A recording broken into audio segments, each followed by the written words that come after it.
A carona. Eu sempre gostei da solidão da estrada. O ronco do motor, o asfalto escuro cortando a paisagem, a sensação de que podia seguir em frente para sempre sem precisar olhar para trás. Mas tudo mudou naquela noite, quando parei para dar carona a uma mulher na BR-116, algum lugar entre Curitiba e São Paulo. Ela estava sozinha, em pé no acostamento, com um vestido branco esvoaçante que parecia limpo demais para quem estava ali, naquela poeira toda. Seus cabelos castanhos caíam em cachos desalinhados sobre os ombros, e quando ela ergueu o rosto para mim, seus olhos eram profundos e escuros como dois poços sem fundo. Algo nela me fez baixar o vidro, mesmo com a voz na minha cabeça gritando para eu seguir em frente. "Precisa de uma carona?" perguntei, tentando soar casual, como se parar para estranhos no meio da noite fosse algo que eu fazia todo dia. Ela sorriu, mas não era um sorriso que acendia os olhos.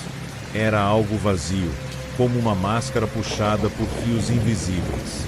"Sim, por favor. Estou tentando chegar em Sorocaba." Sorocaba. Ficava no caminho. Não havia motivo para dizer não. Ela entrou no caminhão, trazendo consigo um cheiro estranho, um misto de terra molhada e flores murchas. Sentei mais reto, tentando não parecer desconfortável, mas algo dentro de mim já se contorcia. Quando fechei a porta, o interior do caminhão pareceu ficar mais frio, como se o calor do motor não conseguisse penetrar o espaço entre nós. Coloquei o caminhão em marcha e retomamos a estrada. A princípio, mantive a conversa superficial. Perguntei seu nome, de onde vinha. Ela disse se chamar Ana, que estava voltando para casa depois de visitar a família no interior. Sua voz era suave, quase um sussurro, mas havia algo nela que fazia minha nuca arrepiar. Quanto mais ela falava, mais eu notava os detalhes errados. Seus pés, por exemplo, ela usava sandálias, mas não havia um único traço de poeira ou lama neles, como se ela nunca tivesse pisado no chão. E suas mãos repousavam sobre o colo, pálidas demais, com veias azuladas que pareciam desenhar mapas sob a pele. Eu me forcei a olhar para a estrada, mas minha mente não parava de trabalhar. Ana falava sobre sua infância, sobre sua mãe que adorava cozinhar bolos de fubá, sobre seu irmão que havia morrido afogado no rio quando ela tinha 12 anos. Mas quando mencionei que também tinha perdido um irmão, ela parou de falar e virou o rosto para mim. "Você sente ele às vezes, não é?" ela perguntou, e sua voz agora soava diferente, mais grave, como se algo mais estivesse falando através dela. Como se ele estivesse ali, no canto do seu olho, esperando para te mostrar algo. Meu coração disparou. Era exatamente assim que eu me sentia desde que meu irmão havia morrido, como se ele estivesse sempre ali, quase visível, quase tangível. Mas como ela sabia? Antes que eu pudesse responder, ela apontou para a estrada. "Cuidado", ela disse. E foi então que vi um vulto no meio da pista, parado, encarando os faróis. Pesquei, e quando abri os olhos, não havia nada lá. Mas o ar dentro do caminhão estava gelado agora. E Ana não estava respirando. Eu olhei para ela de relance e vi que seus olhos estavam fixos em mim, mas não piscavam. Sua boca se abriu lentamente, e o que saiu não foi uma voz humana, mas algo entre um sussurro e um rangido, como madeira velha se partindo. "Você já parou para pensar quantos mortos estão na estrada com a gente?" Meu estômago virou. Olhei para o painel, para o velocímetro, para qualquer coisa que não fosse ela. Mas então senti algo frio tocar meu braço. Era a mão dela, e a pele estava rígida, quase cerosa. Quando mexi o braço para me livrar do toque, meu cotovelo bateu no rádio, e de repente a cabine foi inundada por um ruído agudo, estática, pura estática, mesmo eu sabendo que havia sinal naquela região. E no meio daquele barulho, uma voz distante sussurrou: "Você já está morto também." Asterisco. Gritei e quase perdi o controle do caminhão. Quando me acalmei o suficiente para olhar ao lado, o assento estava vazio. Ana havia desaparecido. mas o cheiro de terra molhada e flores murchas ainda estava lá. E no vidro embaçado do passageiro, uma única palavra estava escrita com o dedo: Sorocaba. Eu não parei até o amanhecer. Quando finalmente cheguei a um posto de gasolina, perguntei ao frentista se ele tinha visto uma mulher de vestido branco por ali. Ele olhou para mim como se eu fosse um louco. Você é o terceiro caminhoneiro essa semana que pergunta por uma mulher assim, ele disse, limpando as mãos em um pano sujo. Dizem que ela aparece na BR-116, perto da curva onde aquela família morreu num acidente ano passado. Uma mulher e 2 crianças. Ela pedia carona até Sorocaba, mas ele hesitou.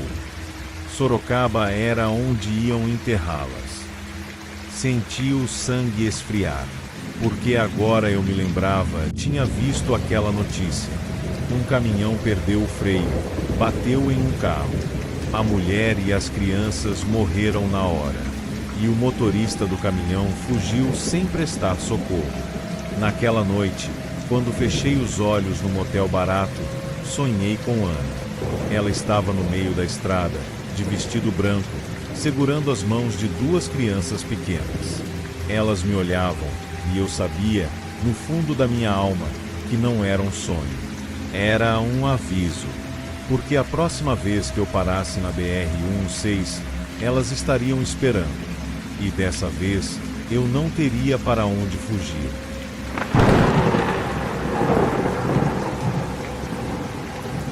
A última caçada.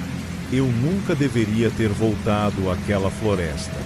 Mas quando o corpo de Ricardo foi encontrado à beira do rio, com os olhos arrancados e a boca costurada com algo que parecia tendões secos, eu soube que não tinha escolha. Algo tinha levado meu amigo, e aquela coisa ainda estava lá, esperando. Ricardo e eu crescemos juntos em Pirapora, uma cidade pequena onde todo mundo se conhece e onde as histórias de assombração são tão comuns quanto o calor do meio-dia. Nós éramos caçadores, mas não daqueles que saem atrás de veados ou javalis por esporte. Caçávamos coisas que ninguém mais queria admitir que existiam. O velho Joaquim, dono do bar da esquina, sempre dizia que a gente ia acabar encontrando o que não devia. E ele estava certo. A primeira vez que ouvimos falar da criatura foi quando os animais começaram a sumir. Não só os de criação, mas os da mata também. Cães, gatos, até um touro inteiro desapareceu sem deixar rastro. Só um cheiro podre no ar e marcas no chão que pareciam feitas por algo que se arrastava. Ricardo foi o primeiro a sugerir que fosse uma onça, mas eu conhecia os rastros de onça, e aquilo não era nada natural. As pegadas eram longas demais, os dedos finos como os de uma aranha, e entre elas havia sulcos rasos, como se a coisa arrastasse alguma parte de si pelo chão. A noite em que Ricardo sumiu, estávamos seguindo um desses rastros. A floresta estava silenciosa de um jeito que só acontece quando todos os animais sentem o perigo antes dos humanos. O ar pesava, úmido e quente, grudando na pele como um segundo suor. Ricardo estava na frente, sua lanterna cortando a escuridão como uma faca cega. Eu lembro de ter ouvido um farfalhar à esquerda, algo se movendo rápido demais para ser um bicho normal. Quando me virei, Ricardo já não estava mais lá. Só sua lanterna, rolando no chão, a luz piscando antes de apagar. Levei 3 dias para encontrar o que sobrou dele. O corpo estava pendurado numa árvore, os braços e pernas torcidos em ângulos impossíveis, como se tivessem sido desmontados e remontados por mãos inábeis. A pior parte eram os olhos vazios, mas não arrancados. Eles tinham sido consumidos por dentro, como se algo tivesse sugado tudo através das pupilas. E na sua boca, aqueles fios pálidos, costurando os lábios num sorriso macabro. Foi então que eu percebi que a coisa não estava só matando. Estava se divertindo. Passei semanas me preparando. Li os livros velhos do tio Almir, que todo mundo dizia ser louco por falar de criaturas da floresta. Enchi a mochila com balas de prata abençoadas, sal grosso e um punhal que pertencera ao meu avô, com runas antigas gravadas na lâmina. Eu não sabia se qualquer uma daquelas coisas funcionaria, mas não ia entrar naquela mata despreparado de novo. A noite em que voltei, a lua estava cheia, tingindo a floresta de um azul doente. Eu segui os mesmos rastros, mais profundos agora, como se a coisa estivesse ficando mais confiante. O cheiro de carne apodrecendo ficou mais forte conforme eu me aproximava de um claro no meio das árvores. Foi lá que eu a vi. Ela estava agachada no centro, mais alta que um homem, mas curvada como um espantalho abandonado. A pele era pálida, quase translúcida, esticada sobre ossos que se moviam de um jeito errado. Os braços eram longos demais, os dedos terminando em garras que raspavam o chão. Quando ela se virou, eu vi que não tinha rosto, só uma massa de fios brancos, trançados como os que tinham costurado a boca do Ricardo. Ela se moveu rápido demais para eu reagir. Um golpe me jogou no chão, e senti algo quente escorrer do meu peito. A criatura se curvou sobre mim, aqueles fios se agitando como vermes famintos. Foi quando eu senti o punhal na minha mão. Não pensei, apenas enfiei a lâmina no meio daquela massa de fios. O grito que saiu dela não era humano, nem animal. Era o som de algo que nunca deveria ter existido. Os fios se contorceram, queimando como palha, e a criatura recuou, cambaleando. Eu disparei, 1, 2, 3 vezes. Cada tiro a fazia estremecer, mas ela não caía. Foi só quando peguei o sal grosso e joguei sobre ela que a coisa finalmente desmoronou.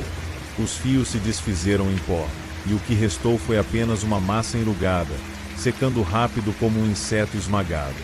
Eu nunca mais voltei àquela floresta. Mas às vezes, nas noites mais quentes, quando o vento para e o silêncio fica pesado, eu juro que ouço um farfalhar no mato. E pior, sinto aquele cheiro de carne podre no ar. A coisa pode ter morrido naquela noite. Ou talvez apenas esteja esperando.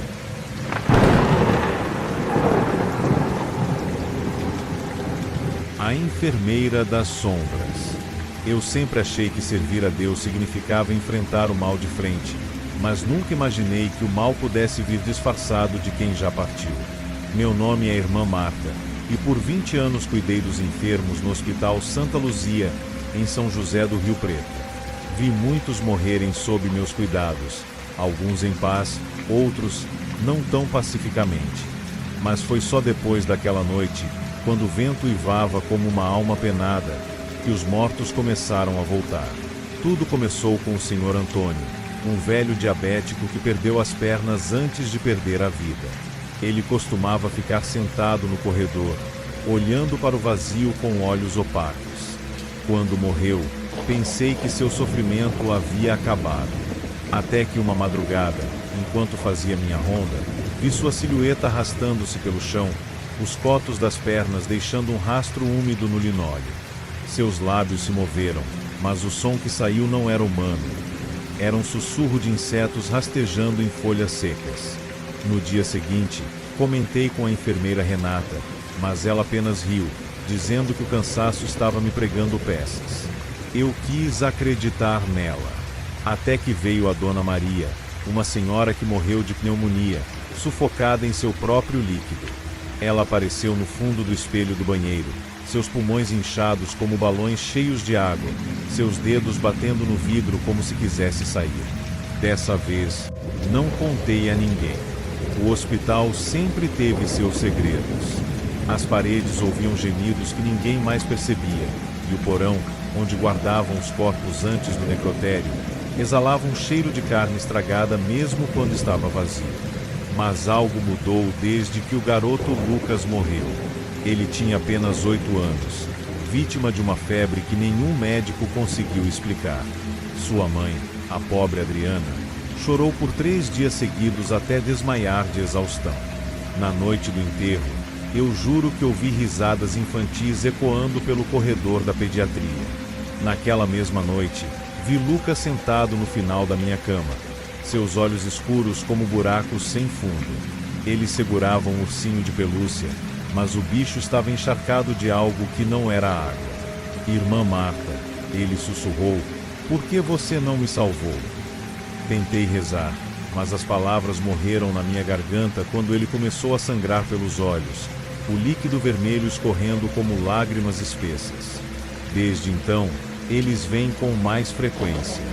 O Sr. Geraldo, que morreu de infarto, aparece com o peito aberto, mostrando um coração que ainda se contrai.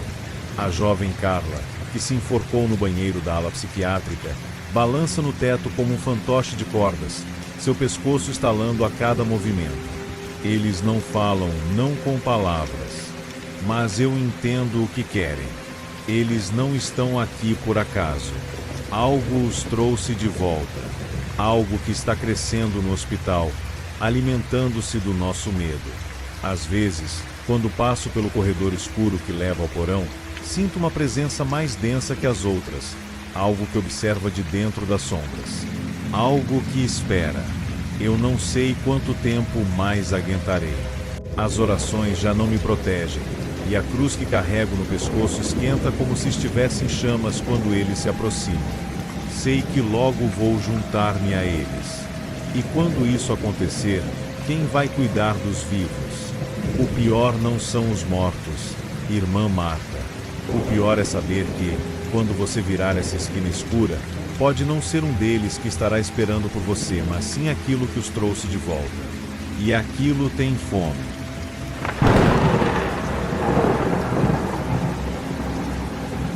O último suspiro do Lar São Miguel.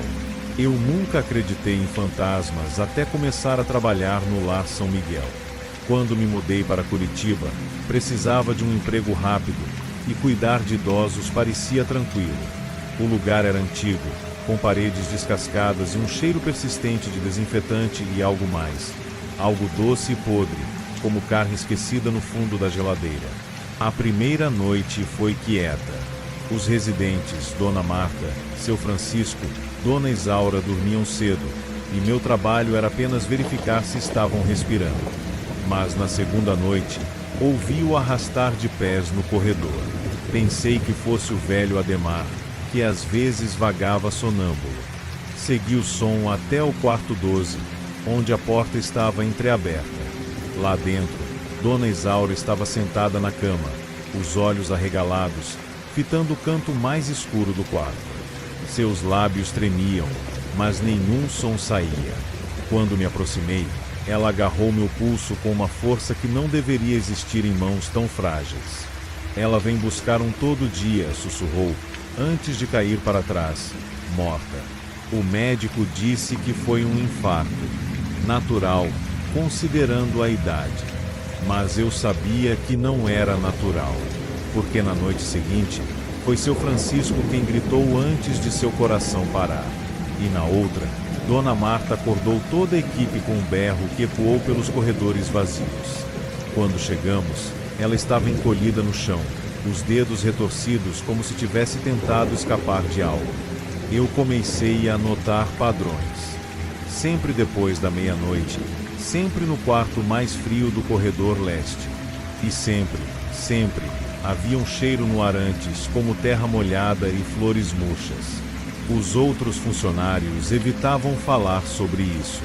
A enfermeira-chefe, Rita, dizia que era só coincidência, que idosos morrem, é o ciclo da vida.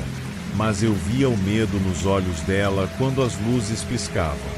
Na quarta noite, decidi ficar acordada. Levei uma garrafa de café e me escondi no armário de lençóis, com vista para o corredor. Por horas, nada. Até que o relógio bateu meia-noite, e as luzes começaram a oscilar. Um vulto surgiu no fim do hall, uma figura alta, magra demais, vestindo algo que parecia um vestido antigo, ensopado e escuro. Ela não andava, deslizava. Meu corpo congelou. Ela parou na frente do quarto 7, onde o velho Ademar dormia. A porta se abriu sozinha. Ouvi um gemido abafado, depois um silêncio que durou eternidades. Quando a figura saiu, havia algo escorrendo de suas mãos, algo que não era água. No dia seguinte, Ademar foi encontrado morto, o rosto congelado em um grito silencioso. Dessa vez, não havia explicação médica. Rita me chamou no escritório e me disse para deixar para lá. A gente não fala sobre isso, ela murmurou, os olhos vermelhos de noite sem dormir. Quem fala, vai com ela. Mas eu não consegui ignorar. Pesquisei a história do Lar São Miguel.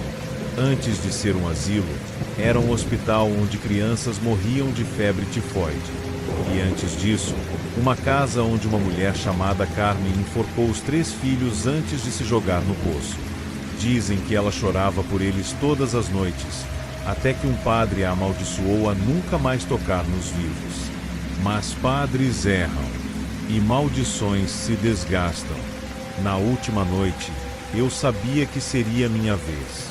O cheiro de terra molhada invadiu meu quarto antes mesmo da meia-noite. A luz apagou. Senti algo frio passando pelos meus pés, subindo pela cama. Quando olhei para baixo, vi uma mão esbranquiçada emergindo do colchão, os dedos se fechando em torno do meu tornozelo. E então, ouvi o sussurro, um som que não era voz, mas o eco de algo que já foi humano. Você vai me ajudar a encontrá-los.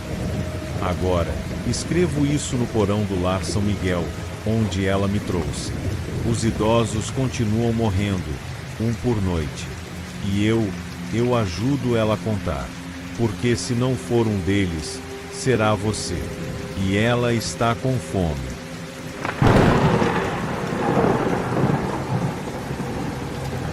O cemitério dos sonhos malditos.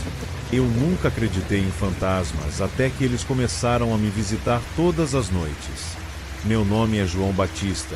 Sou fazendeiro aqui em São Pedro do Sul, no interior do Rio Grande do Sul. A vida sempre foi dura, mas honesta.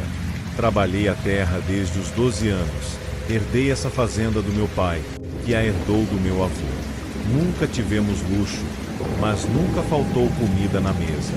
Até que, no último inverno, descobri algo enterrado no canto mais afastado da minha terra, onde o mato cresce mais alto que um homem e o vento assobia como um lamento. Foi o arado que atingiu a primeira lápide. Uma pedra velha, rachada, com inscrições apagadas pelo tempo. Só dava para ler um nome, Elias. Cavando mais, encontrei outras. 7 ao todo, dispostas em círculo, como se alguém tivesse tentado esconder algo ali. As letras estavam gastas, mas alguns nomes ainda eram visíveis. Isaura, Heitor, Virgínia. Nenhuma data, nenhum sinal de quem eram. Só pedras negras, frias ao toque, mesmo sob o sol do meio-dia. Não chamei a polícia, nem os arqueólogos. Terra é terra, e morto não reclama. Enterrei tudo de novo e segui em frente. Mas algo naquele lugar não me deixava em paz. Às vezes, ao passar por ali, sentia um frio repentino, como se uma mão invisível tivesse tocado minha nuca. Mas naquela mesma noite, os sonhos começaram. No primeiro, eu estava de pé no mesmo campo, só que a lua era vermelha e o vento não soprava. O silêncio era tão denso que eu ouvia o sangue batendo nos meus ouvidos. Alguém chamou meu nome, com uma voz que parecia vir de dentro da terra, João. Um sussurro rouco, como se quem falasse tivesse a garganta cheia de terra. Acordei encharcado de suor, com o coração batendo como se quisesse fugir do peito. Marta, minha esposa, me acordou. Você estava gritando, ela disse, os olhos cheios de preocupação. Tentei rir, disse que era só um pesadelo. Mas quando olhei pela janela, jurei ter visto uma figura alta e magra, de costas para casa, parada no meio do milharal. Quando pisquei, ela sumiu. Nos dias seguintes, as coisas na fazenda começaram a dar errado. As galinhas amanheciam mortas, sem um arranhão sequer, só os olhos arrancados. O leite azedava antes do meio-dia, mesmo fresco. E à noite, eu ouvia passos no corredor, arrastados, como se quem andasse estivesse com os pés quebrados. Marta dizia que era estresse, que eu estava trabalhando demais. Mas eu via o medo nos olhos dela. Ela também ouvia. Foi quando os animais maiores começaram a sumir. Primeiro foi o velho Tobias, meu cavalo. Encontrei seus cascos no celeiro, ainda quentes, como se tivessem sido arrancados à força. Depois, 3 vacas. Só restavam os chifres, fincados no chão como marcadores de túmulo. E o pior, nenhum sinal de sangue. Era como se tivessem sido dissolvidas. Uma noite, acordei com um cheiro podre no quarto. Algo se movia no escuro, agachado no canto. Senti um frio que não era do inverno. Era ele, Elias. Não via seu rosto, só uma silhueta encapuzada, mas sabia que era ele. Seus dedos, longos demais, se arrastavam pelo chão enquanto ele sussurrava. Você mexeu com os que dormem, João. Agora eles querem voltar. Tentei gritar, mas minha voz tinha sumido. Ele se aproximou e, pela primeira vez, vi seu rosto ou a falta dele. Onde deveria haver olhos, só havia buracos escuros, e sua boca se esticava até as orelhas, cheia de dentes afiados. Acordei no chão, com Marta me sacudindo. Você estava sufocando, ela gritou. Olhei para minhas mãos. Elas estavam sujas de terra, como se eu tivesse cavado no sono. No dia seguinte, fui até o cemitério. A terra estava revolvida, como se algo tivesse saído de lá. E no centro do círculo, uma cova aberta. Dentro, uma caveira sorria para mim, com pedaços de carne ainda grudados nos ossos. Era fresca. Marta me encontrou gritando, ensanguentado, cavando como um louco. Ela não via nada. Só eu conseguia ver os vultos se arrastando pelos campos, os olhos brilhando entre o milharal. Naquela noite, fechei todas as portas, coloquei cruzes em cada janela. Mas quando o relógio bateu meia-noite, as velas se apagaram sozinhas. Algo arranhou a porta. João. Era a voz de Marta. Só que não era ela. Abri a porta. Ela estava lá, mas seu pescoço estava torcido, os olhos negros como os daquela caveira. Seus dedos se enroscaram no meu braço, gelados. Eles precisam de mais um, ela sussurrou, antes de me puxar para a escuridão. A última coisa que vi foram as 7 figuras em pé no campo, esperando. E no centro, uma cova fresca, com o meu nome nela.